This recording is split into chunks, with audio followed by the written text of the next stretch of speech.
watching movies on your cell phones.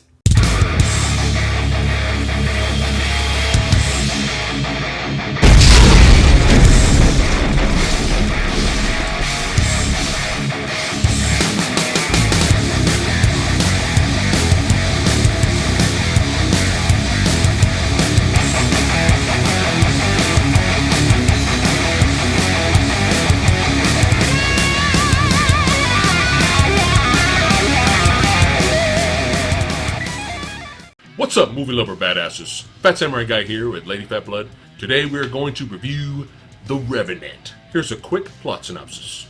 A frontiersman on a fur trading expedition in the 1820s fights for survival after being mauled by a bear and left for dead by members of his own hunting team. Now we're going to give you the good, we're going to give you the bad, we're going to give you the badass. First up, the good. Brought to us by the director of Birdman, the Academy Award-winning Birdman. Director Alejandro Inarritu brings us The Revenant, a movie that I found to be a breath of fresh air in terms of every once in a while you get a movie that kind of catches you off guard. You didn't know it was something that you ever would have been interested in seeing. And it's storytelling and the way it's just presented to you, it almost renews your faith in your love of cinema. I got that with Mad Max Fury Road, believe it or not, and I gotta say, I really felt that in The Revenant. I had only seen one trailer. It was a very minimal trailer, so I didn't know a whole lot going in. I knew the basics. I think if anybody's seen the trailer, you know what the basic story is.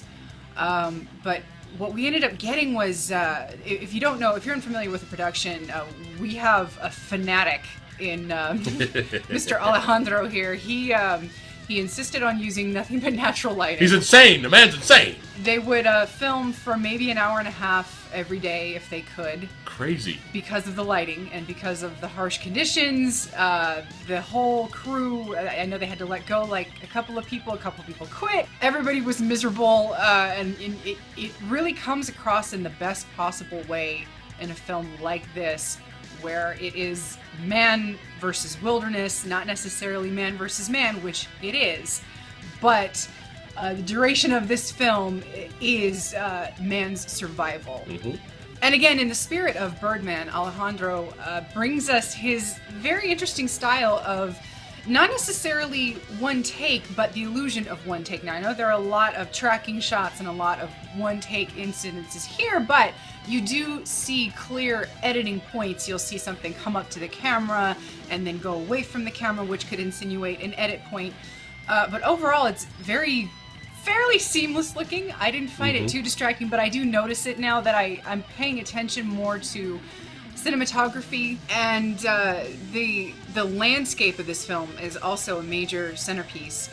You feel like there has never been an airplane in the sky. You feel that there has never been a vehicle in the vicinity. They did a fantastic job of creating that isolation in the complete wilderness. Like, you see this open world surrounding you. But that's probably the point. You feel completely insignificant in this giant world. So you've got these breathtaking landscapes that are beautiful and horrifying at the same time. You've got these performances that are clearly being affected by the conditions that these actors have been forced into. Now let's talk a little bit about the performances of the film. Everyone was amazing in this movie. Tom Hardy was great, Leonardo DiCaprio was great. Now here's the thing, okay? I like Leonardo DiCaprio. I'm not a die-hard, huge fanboy of Leonardo DiCaprio. I think he's been miscast in some films. I think that he's a good actor in certain movies. You do see that there is talent there. But I know he gets, criticized a lot for being the guy that doesn't win the Oscar and yells a lot, and that's it. But if you look at films like Catch Me If You Can and other movies, you can especially Wolf of Wall Street. That Wolf of Wall Street was amazing, and his acting was amazing in that movie. I even enjoyed him in Django Unchained. You could see that there's talent in there, that there's a good actor in there. But, she's already getting started, all right? He's starting to get started. This person over here is not a fan. Yes. I'm actually not a fan of Mr. DiCaprio. And that's okay. I feel the only film that I've ever seen him in where I was impressed thoroughly impressed and convinced by his performance was in What's Eating Gilbert Grape. Everything else I've seen him in, I've always gotten the impression that it is Leonardo DiCaprio pretending to be somebody else. And I have to admit, I owe Mr. DiCaprio an apology. What? This was, and we can chalk this up to minimalistic dialogue. We can chalk this up to a human being who has become so overwhelmed by the elements that he becomes and embodies the character that he is trying to portray. All of these people turned into wilderness survivalists to an extent, you could say. I think what Alejandro put him through and a lot of the other actors through forced them to all be who they needed to be. And Leo, I bought it. I bought everything Leo portrayed.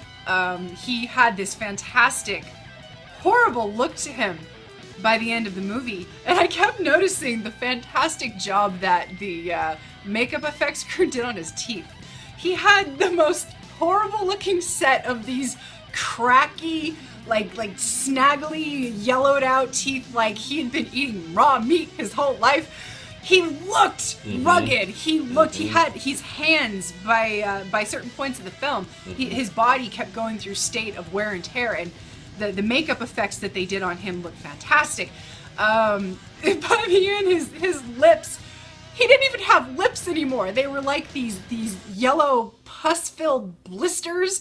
I mean, everything just, I felt like I was immersed this whole time, and it was partly because of his performance, so it's all right. And now for the bad. The sound design itself was actually really great, but the ADR in the movie, and it's not throughout, because again, there's very minimal dialogue, but there were some scenes where, because there was so much going on around us, when they would dub over a lot of characters, and we have both English and Native American dialogue in here, and some French, I believe. Sometimes when the Native Americans would be speaking their language, you would get this kind of distracting effect where they would be speaking, obviously not in English, but they'd be dubbed over in the dialect that they were supposed to be speaking in. It didn't match up. Like, sometimes, obviously not, like, even close. And some of the English dub over was a little off-putting because it was either too quiet or the accents were too thick and there was too much going on, and so you could barely understand what they were saying. That was really my only problem with the movie. Yeah. So that's a technical issue. From a storytelling point of view, I'm going to admit this was the fastest 2 hours and 36 minutes I've had in a long time. This is one of those movies I can see a lot of people dismissing completely because of its subject matter. This is not a roller coaster, thrill-a-minute. This is not a revenge taken movie. No. This is not. This isn't a good guy versus bad guy. Nope. This is not a cat and mouse chase. It's not even that. There's no explosions. There's no action-packed thrill ride. It's not that type of movie. This is not the kind of movie that I can see holding a lot of people's interest, and that is kind of sad, but there's something that we always have to keep in mind as people who really love cinema. Not everybody cares. Yeah. And it's not to say that our opinion is more valid than anybody else's, because it's not. No. But some people want to be entertained for an hour and a half. Yeah. And there is nothing wrong with that. There is absolutely nothing wrong with, hey, it's Friday night, I want to go see a movie. I want to go take my mind off of my crap job for a week that I've just, I've spent 40, 50, 60 hours working. And I want to go laugh at Melissa McCarthy and Kevin Hart doing some shenanigans. Nothing wrong with that. There's nothing wrong with that. But we have been watching movies for so long that we like a really wide variety. And so we always have to keep in mind that when we're recommending films to people, we have to always put warning labels on some of the films that we enjoy, like Bone Tomahawk, where, wait a minute, it's great, but just a sec. That is the vibe that we came out of with this, where we were just like, dude, when there was action, there was just gut-wrenching. It was brutal. Holy shit, this is unbelievable. This is like, whoa, do we need to run for our lives? It felt real. Yes, there were moments like that, and then the pacing would just bam, okay, now we're characters. We're finding out who all these people are. And now it's just Leonardo. Mm-hmm. It's just DiCaprio trying to survive and stay alive. And Man versus nature. It's just him and his thoughts and everything that he's feeling and thinking and processing and just trying to stay alive. And I could see a lot of people just being absolutely bored. Yeah. Like, horrifically bored with a film like this. So I would have to say that is going to be the detriment of this movie to itself, is that it is not a mainstream movie. It is not a fast-paced movie. This is not a movie for the masses. If you can't sit through 2.5 hours of just a handful of people whittled down to 1 to 2 people that are barely saying anything, if you can't handle dream sequences involving spirituality themes, if you can't handle movies that not necessarily are complex, but not necessarily entirely straightforward with their thoughts and the themes that they're presenting to you, you might want to stay away from this. The violence and the brutality felt real, okay? This is a very pull no punches, this is a very unforgiving movie, okay? This is a very disturbing movie at some points because of its realistic portrayal of violence and dread. And that alone by itself, forget everything else, that alone by itself can be very off-putting for the average, I'm going to go see Ride Along 2 moviegoer, okay? That's true. That's true. That's something else that we always have to keep in mind when we're recommending and watching films. Some people thought that there was a lot of gore in Krampus. Really? What movie were you watching? But we're kind of like into that. So what our standards of gore are like. Yeah. This is our standard of gore. Like, wow, that was a lot of gore. Yeah. But this is actually what a lot of people's standards are for what a lot of gore is, and we're just like, are you okay down there? Are you right down there? Are you right down there in the PG-13 realm? You okay? Soft R-rated movies. And now for the badass, the amazing, awesome. Holy shit, I think I just got my money's worth and I don't need to see the rest of the movie. I've never seen a sequence like this before, ever, in my life, that uses a CGI animal this convincingly. I was not going, oh god, it looks fake. No. The bear attack sequence, and we're not going to talk about it, we're not going to spoil anything, we're just going to say, holy shit. I enjoyed the hell out of this movie. I always have to keep in mind that my tastes, our tastes, are very different from a lot of other people's tastes when it comes to cinema. And so I understand the gripes that a lot of people might have in that it's slow, it's boring, not a lot is happening. It's only a one-watch movie. I can understand that. That's fine. I completely understand that. And because of the movie's brutality, that I can understand a lot of people this not being their thing. And it's not like I get off on brutality. Yeah. But I can respect when it's portrayed in a specific way. And that is what this whole film presented me with, is a package of care and attention and detail.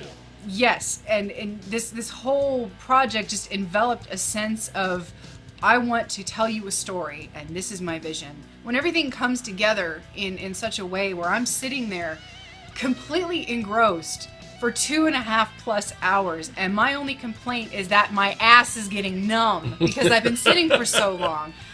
But never once did I look at my watch, and that for me is a pretty good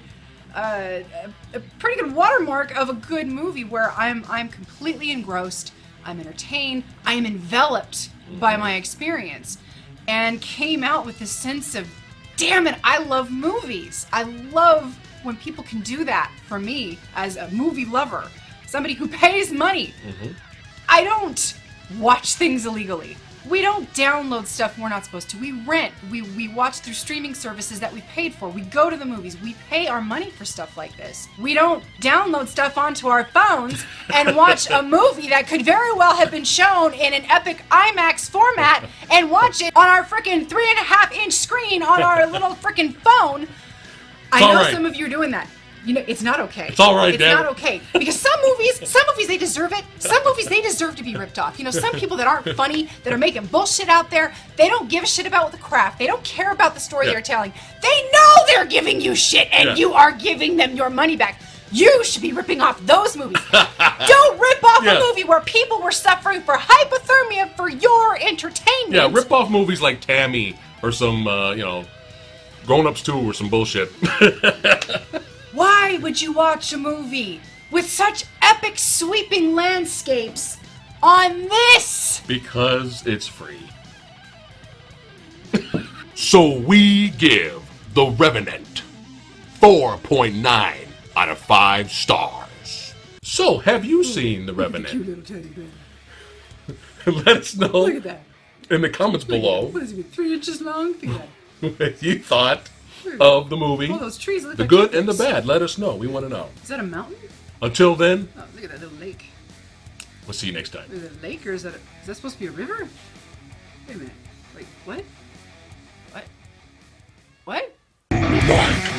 Share, subscribe. Like, share, subscribe.